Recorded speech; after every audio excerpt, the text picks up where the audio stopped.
selamat pagi.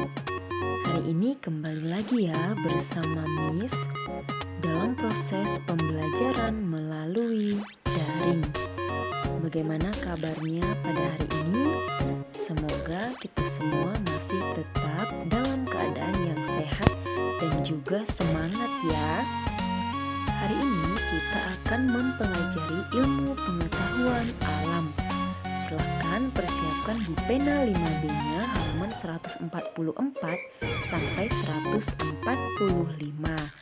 Namun seperti biasa sebelum kita mulai kita awali dengan berdoa ya. Marilah kita berdoa. Dalam nama Bapa dan Putra dan Roh Kudus. Amin. Salam Maria penuh rahmat Tuhan sertamu. Terpujilah engkau di antara wanita dan terpujilah buah tubuhmu Yesus. Santa Maria Bunda Allah, doakanlah kami yang berdosa ini sekarang dan waktu kami mati. Amin. Dalam nama Bapa dan Putra dan Roh Kudus. Amin. Hari ini kita akan melanjutkan tema 5 subtema ketiga. Kita akan mempelajari materi yang terakhir, yaitu mengenai keseimbangan ekosistem. Untuk itu silakan diperhatikan ya. Keseimbangan ekosistem. Pada pembelajaran sebelumnya, kamu sudah mengetahui ekosistem merupakan kumpulan dari berbagai jenis kelompok makhluk hidup dan benda tak hidup yang berada di suatu tempat tertentu. Rantai makanan adalah hubungan makan dan dimakan yang terjadi antara makhluk hidup di ekosistem. Beberapa rantai makanan yang saling berhubungan disebut jaring-jaring makanan. Di dalam ekosistem, banyaknya komponen penyusun rantai makanan dapat berubah-ubah. Perubahan dalam ekosistem tersebut dapat terjadi karena keadaan lingkungan ataupun perubahan pada populasi makhluk hidup. Ekosistem harus dalam keadaan seimbang.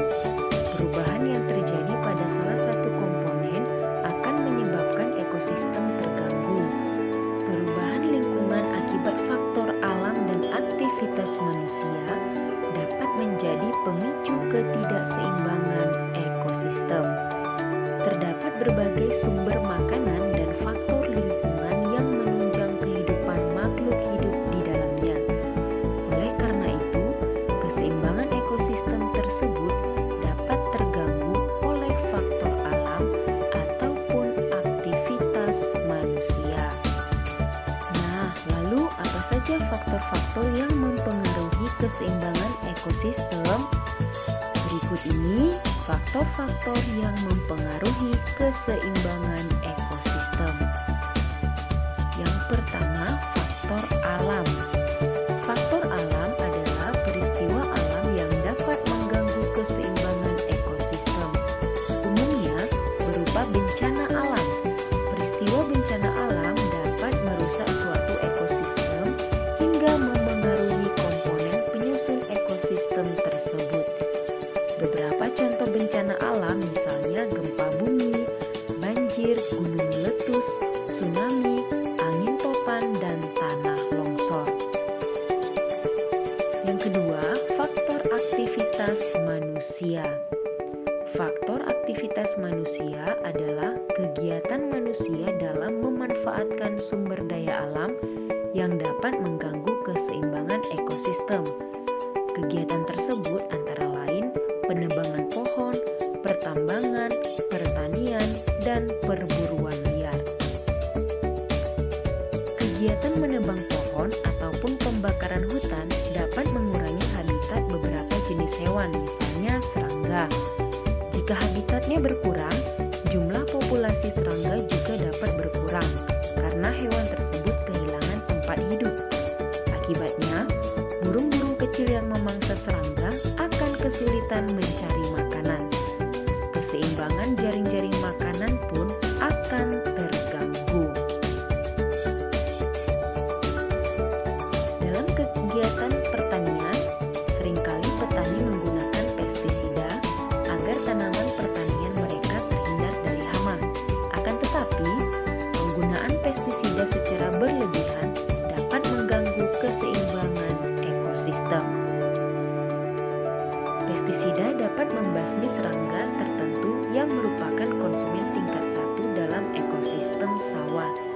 Jika populasi serangga menurun, burung-burung kecil pemakan serangga akan kesulitan mencari makanan.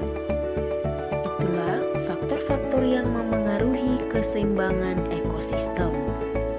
Lalu, mengapa kita harus menjaga keseimbangan alam?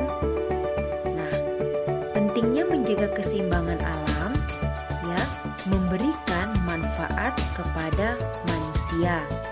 Berikut ini manfaat menjaga keseimbangan alam. Pertama, terhindar dari bencana alam seperti erosi, banjir, dan tanah longsor. Kedua, hewan-hewan tetap dapat mencari makan dan memiliki tempat tinggal. Ketiga, membuat udara di sekitar kita menjadi lebih segar dan lebih bersih. Keempat, jumlah dan kualitas air di alam tetap terjaga sehingga dapat kita manfaatkan. Jadi itulah beberapa manfaat menjaga keseimbangan ekosistem. Berikutnya adalah contoh kegiatan yang dapat menjaga keseimbangan ekosistem. Yang pertama, menanam kembali hutan-hutan yang gundul atau disebut dengan reboisasi. Kedua, membuat tambak di aliran sungai untuk budidaya berbagai jenis hewan seperti udang dan ikan. Ketiga, memaksimalkan penggunaan sumber daya alam yang dapat diperbaharui seperti matahari, angin, dan air. Keempat, tidak menangkap ikan menggunakan alat-alat yang dapat merusak lingkungan seperti pukat harimau dan bom ikan. Jadi itulah beberapa kegiatan yang dapat menjaga keseimbangan